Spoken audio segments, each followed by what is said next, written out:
Сәлеметсіздер ме, шетелдегі қазақтар каналымызға қош келдіңіз. Менің атым Анара Нұраханқызы.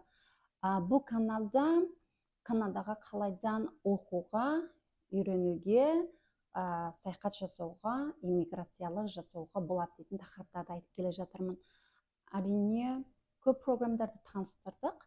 Бұның ішінде мысалы сізге деген тіл нәтижеңіз керек, English болмаса French нәтижеңіз керек. Кейбір программдарға бұл жақтан job offer алуыңыз керек. Бұл айтқанда жұмыс орнының шақырту қағазын алу керек дейтін осындай шарттары бар. Әрине, бұның бәрі бір адамға оңай бола бермейді. Сондықтан бүгін бір өлкелік программды таныстыратын боламын. Бұның ішінде ең бір тиімді жері сіздің қолыңызда жұмыс орнының шақырту қағазы керек жоқ. Бүгінгі таныстыратын программымыз Манитобаның өлкелік программ. Бұл программның аты Skilled Worker Overseas. Бұлай айтқанда шетелдік азамат қабілетті жұмыскерлер деген мен төте аударып отырмын. Әрине, біріншіден ең маңызды шарты you must demonstrate an established connection to Manitoba.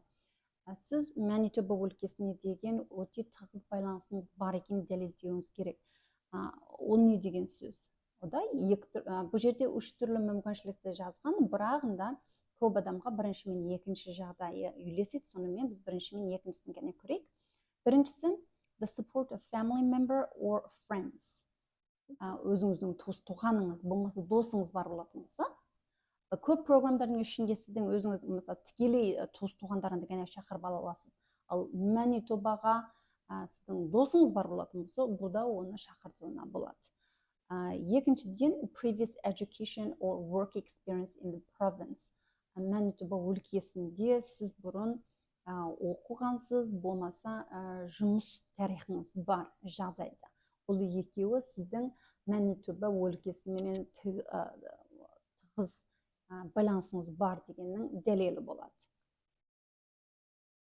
Ал бұл әрине ең бірінші шарт. Енді екіншіден, in addition to your connection to Manitoba, you must score at least 60 points based on 5 factors.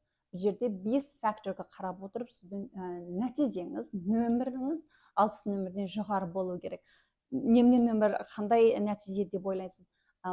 Бұл каналдағы басқа программдарды, басқа видеоларды көрген болатын болсаңыз, білесіз, Канадаға келу үшін әсіресе иммиграциялық жасайтын, көшіп келетін адамдарға сіздің жасыңызға қарай, тіліңізге қарай, көп оқшамайтын факторға қарай отыра нөмір қояды. Ал нөмір қанша жоғары болған сайын, соншалықты сіздің мүмкіншілігіңіз жоғарылайды. Мүмкіншілігіңіз жоғарылайды деген сөзге шақырту қағаз береді. Ал бұл жерде Манитоба өлкесіне келу үшін 5 факторға қараймыз деп жазған. Қайсы бесеуі? Біріншіден language proficiency, әрине сіздің тіл нәтижеңіз, English болмаса French. Екіншіден age, жасыңызға қарайды. Әрине өте кішкене бала болмаса жасыңыз 45-тен ары қарай, 50-60-тан ары қарай болатын болса, сізге беретін нөмірі біраз төмен болады. Үшіншіден work experience, жұмыс тарихыңызға, бұрын істеген жұмыс тарихыңыз соған қарайды. Төртіншіден education, сіздің оқу тарихыңызға қарайды. The last one, adaptability. Adaptability деген сөз сіздің үйірлесіп кете алатын қабілетіңіз деген сөз. Сіз тез үйірлесіп кете аласыз. Қалайдан білеміз үйірлесіп кете ала ма, кете алмай ма дегенді, бұл жерде сіздің туыс-туғаныңыз бар болса, досыңыз бар болатын болса, әрине одан көмек келеді. Сондықтан сіз тез үйірлесіп кете аласыз деп есептейді. Біз ең төмен жағына қарасақ, бұл жердегі тілге нәтиже. Біз жаңа айттық, ағылшын тіл болмаса French. Ал сізде екі тілді білетін болсаңыз, әрине екі тілге де нәтиже қосады. Нәтижені сіздің тіл нәтижеңізге қарайды. CLB нәтиже дегені бұл бір мысалы IELTS, TOEFL дейтін басқа тіл нәтиже дәлелдейтін мұндай тесттер бар, сынаудар бар. Ал бұл жерде CLB нәтижеге қарайды. CLB нәтижеңіз 4 нөмір болса, сізге 12 нөмір қосады. Мысалы, сіз әзір қолыңызда қалам қарындаш бар болатын болса, өзіңізге есептеп көруіңізге болады. Мысалы, сізде біраз ағылшын тіл нәтижеңіз бар болатын болса, CLB сынауға қатынасыңыз керек, 4 нөмір алған болсаңыз. ағылшын тілді тыңдау қабілеті, жазба, айту, одан сіз оқу қабілеттеріңіз бәрде 3-4 нөмір алған болатын болсаңыз, 12 нөмір аласыз. Екіншіден, age, жаңағы жасыңызға қарайды. Жасыңыз 21-ден 45 жас аралығында болатын болса, 10 нөмір, жаңа 12 нөмір, 10 нөмір бір жағынан жазып отырмын. Өйткені біз айттық, бұл програмға келу үшін ең төмен нәтижеңіз 60 нөмір болу керек дейді. Сондықтан бұл жерде әрине сіз өзіңіздің жасыңызға қарай отыра нәтиже нөмір қоюыңызға болады. Үшіншіден, work experience, proof of full-time employment in the past 5 years. Өткен 5 жылдың ішіндегі сіздің жұмыс тарихыңызға қарайды. Әрине бұл full-time employment, full-time деген сөз күніне 8 сағаттық жұмыс дәлелін беруіңіз керек. Мысалы, әрине көп адамдар 5 жыл, 4 жылдарға 5 жыл жұмыс істейді, 15 нөмір деп өзіңізге нөміріңізді қойып қойсаңыз болады. Төртіншіден, education дегеніміз оқу тарихы. Мысалы, қолыңыздағы дипломыңызға қарай отыра 1 жылдық post-secondary program. Мысалы, 1 жылдық программ бітірген болатын болсаңыз, post-secondary program дегені әрине сіз 11 бітіргеннен кейін ары қарай бітірген оқудар болады. Одан 14 нөмір алуыңызға болады. Master's degree бітірген болатын болсаңыз, master's degree дегеніміз қытайша ендеушін бітірген болатын болсаңыз 25 нөмір алуыңызға болады. Енді 5-шіден adaptability жаңа айтып кеткендей сіздің қандай тез бұл өлкеге үйлесіп кете алатын дейтін қабілетіңіз. Оны қалайдан білеміз деген кезде connection to Manitoba. Мысалы, сіз бұл жердегі өте жақын туысыңыз бар болатын болса, 20 нөмір аласыз.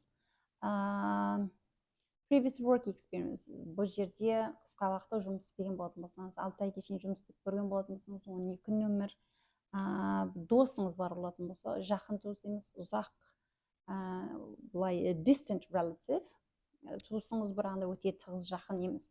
Тығыз жақын туыс дегені, мысалы, әке-шешеңіз, аға бауырларыңыз, cousin, бұлардың бәрі жақын туыс деп есептеледі. Бұның бәріне деген қанық белгілеме де бар. Мысалы, қандай адамдарды жақын туыс, қандай ұзақ туыс болады дейтіннің бәрінің белгілемесі бар. Сондықтан өте қанық. Жаңағы нөмірдеріңіз 60 нөмірден ары қарай болатын болса, сіз міндетті түрде skilled worker overseas арқылы Манитобаға иммиграциялық жасау көшіп келуіңізге болады. Біранда бұл жерде мысалы айтып кеткен сіздің досыңыз бар болу керек, болмаса туыс туғаныңыз бар болу керек дейді. Болмаса бұл жерде сіз оқыған болуыңыз керек дейді.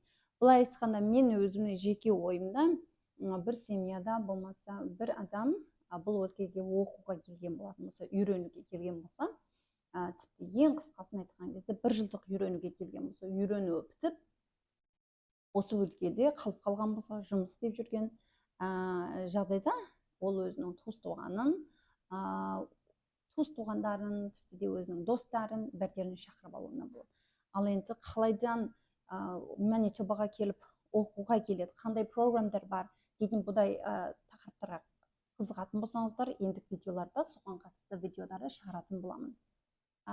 Бүгінгі видеомыз осы жерге шейін. Сіздерде сұрақтарыңыз бар болатын болса, комментарийға жазыңыз. Тағы бір айта кетер, көптен бері мен видео шығара алмадым.